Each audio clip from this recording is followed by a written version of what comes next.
Howdy, partner.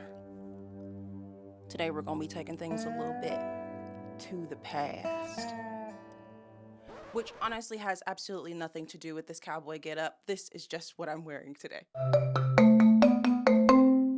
Hello again and welcome back to my channel, or to my channel if it's your first time. I'm gonna take real good care of you.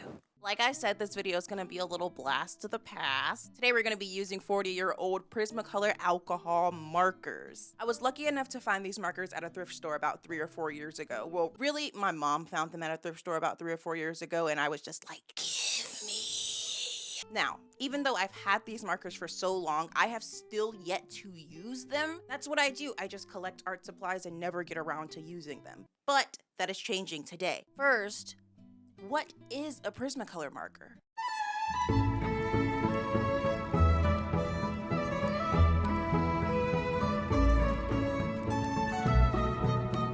Prismacolor markers are a professional-grade, dual-ended, alcohol-based marker manufactured by Newell Brands. However, the Newell brand is not the original owner of the Prismacolor name. Prismacolor products first came to the scene in 1938 in the form of pencils. It was only pencils, and that's because the original Prismacolor name was owned by a pencil company called the Eagle Pencil Company. The Eagle Pencil Company was founded way back in 1856 and launched its first Prismacolor pencils in 1938. Prismacolor would maintain the Eagle name until about 1969 when a company named Barrel would buy out the Eagle Company. So Barrel got on the scene in 1969 doing their little dancey dance selling Prismacolor pencils until 1984 when Barrel released their first ever Prismacolor alcohol-based markers. That brings us to the markers we will be using today. I could not pin the exact year that the markers that I found were made in, but they were made anywhere from 1984 to 1995. So that makes these markers anywhere between 28 and 39 years old. I just said 40 because I took 39 and rounded up because it's good for clickbait. Let's get into it, shall we?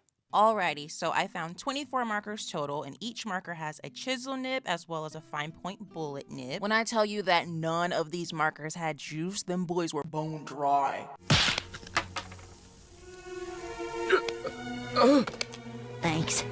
Don't mention it. So I took a pipette and put about 10 drops of 90% alcohol into each barrel and let them sit. And that revived these guys, but that's not something I'll continue to be able to do because eventually the pigment will start to fade. But it definitely did the job that I needed it to do for this video. So I swatched all the colors, and now I'm just gonna see how they layer on top of each other and how they blend with each other. They actually lay down a really solid base color on their own, but that's not really a surprise because it's still a Prismacolor marker. It's just old. I'm not the biggest fan of how the primary colors lay on top of each other, but I'm gonna give it a pass because 1, they're old, 2, I added alcohol to them, and you're not really supposed to do that. The blend just looks a little bit chunky where the colors overlapped, and it gives it kind of a speckled look more than a flat look. I'm not really sure if that made sense, but the colors that were more similar, they did tend to blend a bit more well together. The next step was to draw some shapes with a micron fine liner because that's the one I'm gonna be using, and then I'm gonna see how the markers interact with the fine liner. Spoiler alert, they did terrible. I'm not gonna blame that on the markers though, because in all honesty, I probably didn't wait long enough for the pens to dry. It's literally printed on the micron pen for waterproof and fade-proof lines.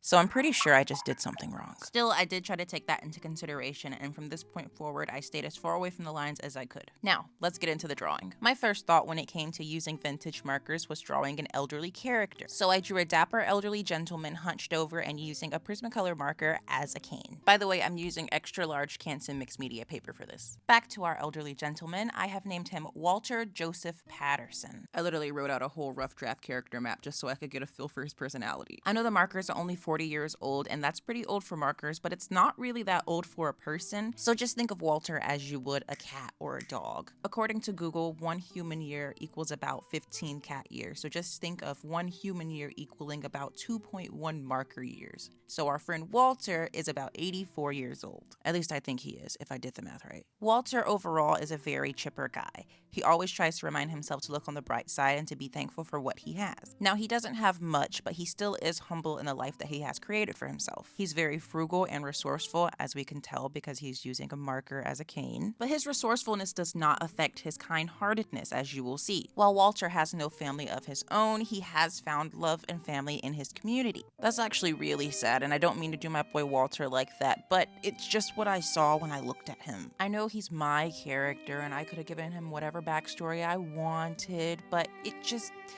That's the backstory that came to me when I looked at Walter. When a certain storyline pops out to me as wanting to be told, I find it very hard to stray from that storyline, so it's best for me to just go along with it. It just is what it is. Walter has had himself some struggle, but he still embraces every day and is happy. I think we can all learn a lesson from Walter, honestly. I agree. A little bit more about Walter. He is now retired, but he used to work at a Play-Doh factory. He does love working, staying active, and moving though, so he doesn't just sit around all day. After he settled into his retirement, he took up baking, and that's because the dough of the goodies that he makes reminds him of the Play-Doh that he used to work with. He loves getting his hands dirty and being as creative as he can in the kitchen. His favorite thing to make is his famous rhubarb lemon pie. He makes it about once a week and he takes it to different places. Sometimes it may be the fire station, sometimes it may be the front desk at a school, sometimes it may be the library. He just loves giving back. And because of this, everyone in the community loves him and knows him well. So he has family. It's not your traditional family, but it's still his family. He goes to a weekly bingo night. He volunteers at the library to read books to children. He's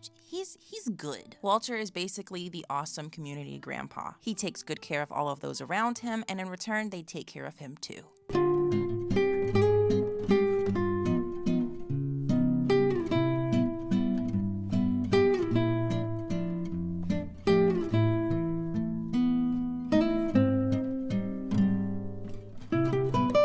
So that was me using 40-year-old vintage Prismacolor markers. I honestly rate them a 10 out of 10. They were very good markers. I enjoyed the process of using them, and I got a character out of it that I really love.